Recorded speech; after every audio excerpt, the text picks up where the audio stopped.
10th anniversary of the Berlin process just came to an end. When it started 10 years ago, it stated 4 clear objectives. The first one was to offer a solution to the bilateral disputes in the region.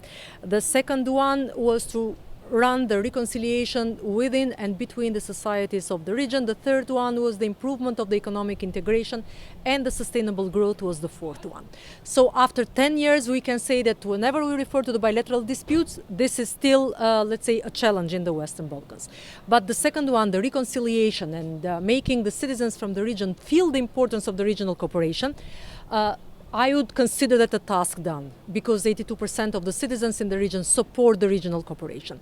When it comes to run through the improvement of the economic relations, you know that it has been a first phase of building up a common market. It started as the regional economic area, laying the grounds, then the first phase of the common regional market, and now the second phase, which speaks more of the sustainable growth, again, one of the objectives of the Berlin process, where a new 4 years plan for the region was endorsed and signed today by the leaders, which means that from the first phase of common regional market, when all the countries in the region started to get introduced with the intra-regional trade, with the mobility agreements, with the necessity as well of recognizing the professions, now we are moving to next phase of the deeper economic integration, plus making the common regional market a clear and substantial element for the growth plan. Which means that for the first time, the Western Balkans is moving from the national and local agendas, then to the regional ones, and now paving the way to be part of the single market. That's the sense of the growth plan.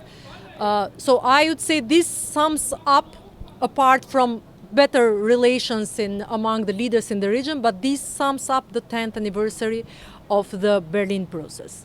Although we know that in the region, in the Balkans, the problems usually are not in the signing, not even in the endorsement of the agreements, but in maintaining the credibility high in implementing those.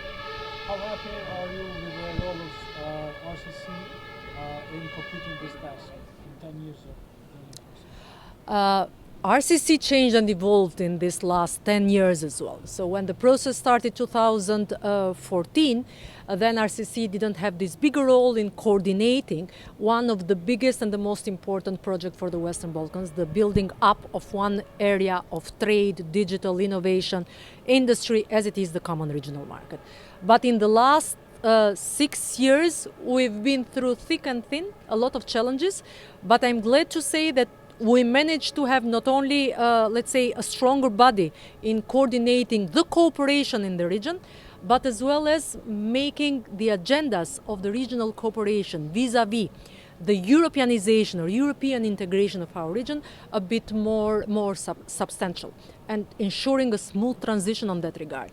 So I am pretty happy and proud, I have to say now, and especially you say these words before you leave, kind of the farewell message, that what we promised to ourselves and we tried for, to have a phasing in, a gradual one, from the Western Balkans intra-discussions, and to move and start running the policies for the Western Balkans to be part of the EU, this is happening now. So a lot still has to happen. It's still a long road to hoe, but if everybody will be serious in meeting the commitments and in delivering, then the process is going to run well. Can you describe how important is the process of Berlin for Western Balkan countries? It is quite important. Even the Berlin process had its ups and downs. And in 10 years, a lot of promises were made. A lot was promised in terms of infrastructure and connectivity in the region. But that is the most difficult part of the story. It is quite difficult because it needs a lot of funds and a lot of studies, feasibility studies, projects to be run at the level of everyone.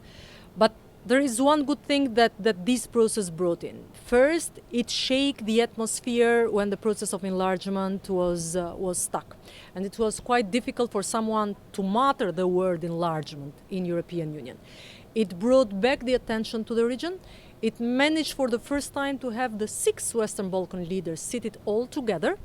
discussing with each other, having a platform of cooperation, respecting, let's say, somehow the let's say those peculiarities that are in between them, still with the disputes going on, and especially when it comes to the Belgrade and Pristina, let's say, segment and dialogue, or the problems in Bosnia-Herzegovina.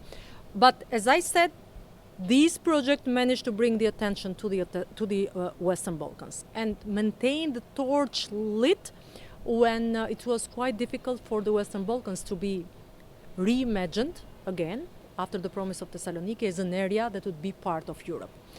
So we have as well to be quite grateful to all the dedication of not only of the German government.